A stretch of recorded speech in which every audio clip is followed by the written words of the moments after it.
En el capítulo 3 vamos a hablar de los sonidos de habla. Los fonos son sonidos que están articulados por el aparato fonador. Es decir, vamos a usar la palabra fonos para referirnos a los sonidos lingüísticos. En el libro tienen esta figura, entonces necesitan familiarizarse con algunos términos. Es el perfil de una cara. Pueden ver aquí la nariz, la cavidad nasal, los labios, los dientes y la lengua, donde vamos a distinguir entre el ápice o la punta, el dorso y la raíz. En la parte superior tienen lo que es los alveolos. Aquí el paladar arriba, aquí más atrás el velo y finalmente la úvula. También importantes son las cuerdas vocales que a veces van a vibrar en la producción de algunos sonidos. Cuando cambiamos la forma y el tamaño de estos órganos de la cavidad bucal, vamos a obtener diferentes sonidos, ¿no? Va a influir en la articulación de los sonidos o de los fonos.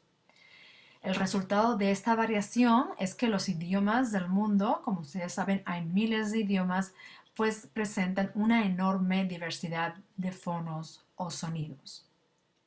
Entonces necesitamos organizar tantos sonidos, así que una manera sistemática, organizada de analizar estos sonidos de todos los idiomas del mundo es usar lo que se llama rasgos fonéticos. Los rasgos fonéticos son características que tienen los sonidos, pero se describen de manera binaria, con una valencia binaria. Se usa más cuando la característica o el rasgo está presente o menos cuando el rasgo está ausente. Dos rasgos que son bastante generales, aplicables a todos los sonidos, son sonoros y nasal. Entonces, ¿qué es un sonido sonoro? Un sonido sonoro es aquel que se produce con la vibración de las cuerdas vocales. Si vibran, son sonidos más sonoros; si no vibran, son menos sonoros. Y en el libro tienen una actividad que trabaja con esta característica, si quieren practicar. Y un sonido nasal es aquel en el que el aire pasa por la cavidad nasal, es decir, el aire va a salir por la nariz. Veamos algunos ejemplos. Las vocales son todas más sonoro o más son, para ser más breves. P, T, K son todos sonidos menos sonoros o menos son, porque no se usan las cuerdas vocales.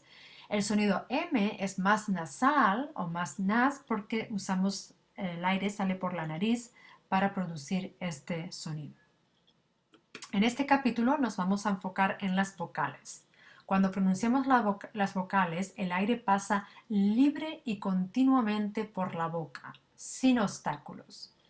Y para eso decimos que tienen el rasgo más continuante o más cont. ¿Qué significa esto? Pues vamos a comparar dos sonidos. Una vocal como la A, si ustedes la prolongan y dicen A, van a notar que no hay obstáculo en la boca. Pero si hacen un sonido como una consonante como la S, sh, el aire sí tiene cierta dificultad. La diferencia que encontramos entre las diferentes vocales, la A, la E, la I, la O la U, están producidas por la distinta posición de la lengua y los labios. Estos son los dos órganos que son importantes en la producción de las vocales. Los factores que determinan el sonido de las vocales son tres. Vamos a ver la posición alta o baja de la lengua, es decir, la lengua se mueve hacia arriba o hacia abajo. Posición anterior o posterior de la lengua, es decir, la lengua se mueve hacia afuera o hacia adentro. Y también la forma que tienen los labios, si están redondeados o no los labios. ¿De acuerdo? Entonces vamos a verlo en este esquema que se usa normalmente para clasificar las vocales. Usamos este perfil y tenemos un triángulo con las diferentes vocales y lo que indican es el movimiento de la lengua. Si la lengua se queda aquí, pues es una A. Si se mueve para arriba y un poquito hacia afuera, tenemos una E. Un poquito más arriba y un poquito más afuera sería la I. Igualmente, si subimos un poquito hacia atrás, es una O, y si subimos mucho y más hacia detrás sería una U. Aquí tienen el mismo triángulo en una tabla con las características. Entonces, las vocales que son altas, que se mueven hacia arriba, son la I y la U. Las que son medias, que no son ni altas ni bajas, la E y la O. y la A es baja. En cuanto al movimiento de la lengua hacia afuera o hacia adentro, la I y la E, como pueden ver, están más hacia afuera, mientras que la O y la U están más adentro. Las únicas que se producen con labios redondeados son la U y la O. Ok, vamos a practicar estas características. Aquí les pongo las características siguientes: anterior, posterior, alto, bajo, redondeado o estirado, que es lo mismo que no redondeado. Y las vocales. Entonces indiquen con un más si la característica se aplica a la vocal o con un menos si no. Paren el vídeo un momentito y hagan esta práctica. La solución viene a continuación. Aquí tienen la solución. Entonces vemos que las vocales que son anteriores son la I y la E y las posteriores la O y la U. La A no es ni anterior ni posterior porque es central, ¿verdad? Y luego tenemos alto, es la I y la U, y bajo es la A. La E y la O son los dos rasgos menos y menos porque no son ni altas ni bajas, son medias.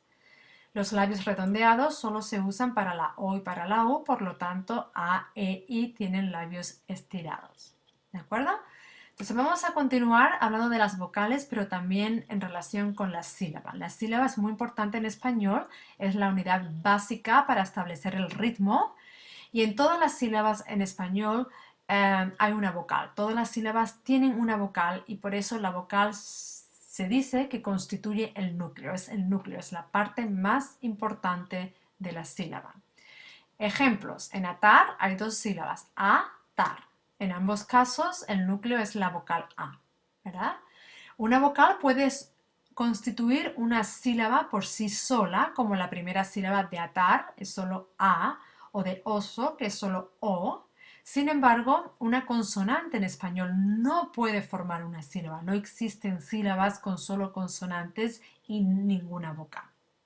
Por eso decimos que las vocales tienen el rasgo más silábico o más sil. Significa que las vocales pueden formar sílabas por sí solas. En español, cuando tenemos palabras de más de una sílaba, es decir, palabras que tienen dos o más sílabas, va a haber una sílaba que es más fuerte, se pronuncia con más intensidad y se le llama sílaba tónica. Las otras sílabas que no tienen esa intensidad tan fuerte son átonas. Ejemplos: en la palabra casa, la sílaba tónica es K y por lo tanto la átona es Sa. En una palabra como trabajo, que tiene tres sílabas, trabajo, el énfasis está en la sílaba ba. Por lo tanto, esta sílaba es tónica y las demás, tra y jo, son átonas. Vamos a practicar esto en la actividad 1 de la hoja de trabajo. Hagan pausa y luego vuelvan al video. Ahora vamos a hablar de tres términos importantes relacionados con las sílabas y las vocales. Cuando pronunciamos palabras como bien, buen, viento, seis, la pronunciación de la I y de la U es un poquito diferente a lo que sería una I o una U normal. Aparecen junto a otras vocales, ¿verdad? Lo que ocurre es que la lengua se desplaza desde una posición a otra en la boca. Estos sonidos de la I y de la U, cuando aparecen junto a otras vocales, se llaman deslizadas y usamos símbolos diferentes. Usamos la I con un arco debajo y la U con un arco debajo. En cuanto a las características, las deslizadas son sonoras, se produce vibración de las cuerdas vocales, son continuantes, no hay obstáculos, pero son menos silábicas, no pueden formar sílabas sola, porque la característica de una deslizada es precisamente que aparece con otras vocales juntas. Cuando tenemos las combinaciones de deslizada más vocal o vocal más deslizada en diferente orden, dentro de una misma sílaba se llaman diptongos. Hablamos de diptongos. Y hay dos tipos. Cuando el diptongo consta de deslizada más vocal, es decir, la I o la U aparece en primer lugar, se llama diptongo creciente.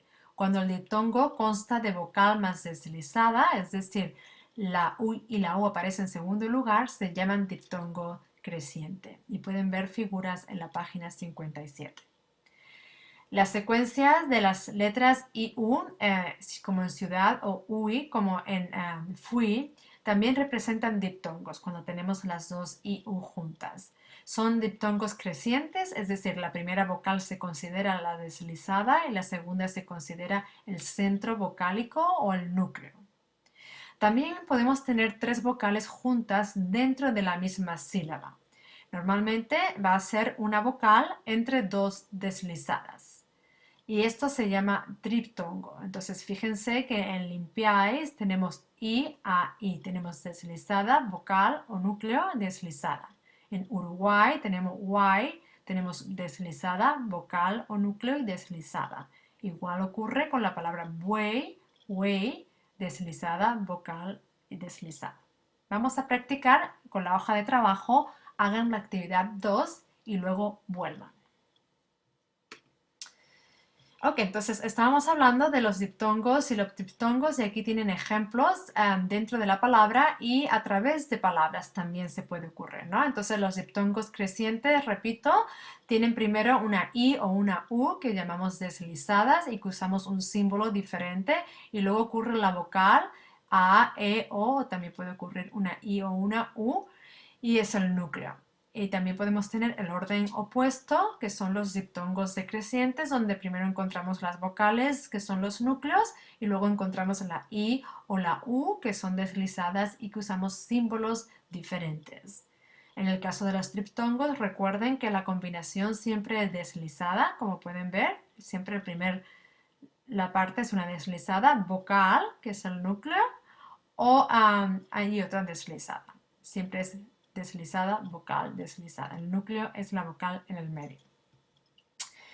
Pues vamos a continuar hablando de otro concepto. En español no siempre las vocales van juntas o forman diptongos, ¿no? Dos vocales en secuencia no siempre resultan en diptongos. Dos vocales fuertes como A, E, O, I con acento, U con acento, juntas no forman parte de la misma sílaba, no forman diptongos. Dos vocales fuertes forman hiatos. Entonces, un hiato es cuando tenemos dos vocales fuertes y las vamos a separar en sílabas distintas. Por ejemplo, Leo es leo, boa, boa. Nota importante, como pueden ver, la I y la U en estos casos no son deslizadas, sino vocales fuertes porque tienen acentos. Si tienen acentos no son deslizadas. Es decir, cuando tienen acentos no se combinan con otras vocales, sino que aparecen solas en la sílaba. Pueden separarse. Vamos a practicar esta idea la diferencia entre diptongos versus hiatos. Recuerden que un diptongo es una combinación de dos vocales dentro de una misma sílaba, no la vamos a separar. Y una de las vocales tiene que ser una I o una U. Y hay un hiato cuando son dos vocales fuertes, puede haber una I y una U, pero tienen acento. Se pronuncian en sílabas separadas. Así que usen una hoja de papel y escriban estas palabras y digan si tienen diptongo o hiato. La respuesta va a aparecer a continuación.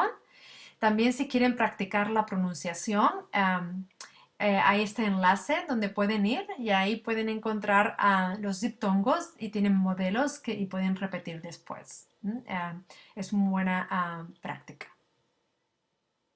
Así que hagan esas palabras y luego miren, continúen con el vídeo.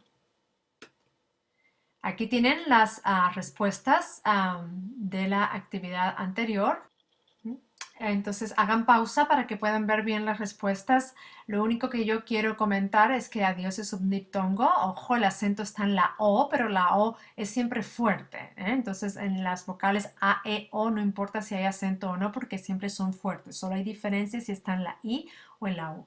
También en aunque el diptongo es AU, pero no hay diptongo en que, ¿verdad? No es un diptongo porque en este caso la U es una U muda que no se pronuncia.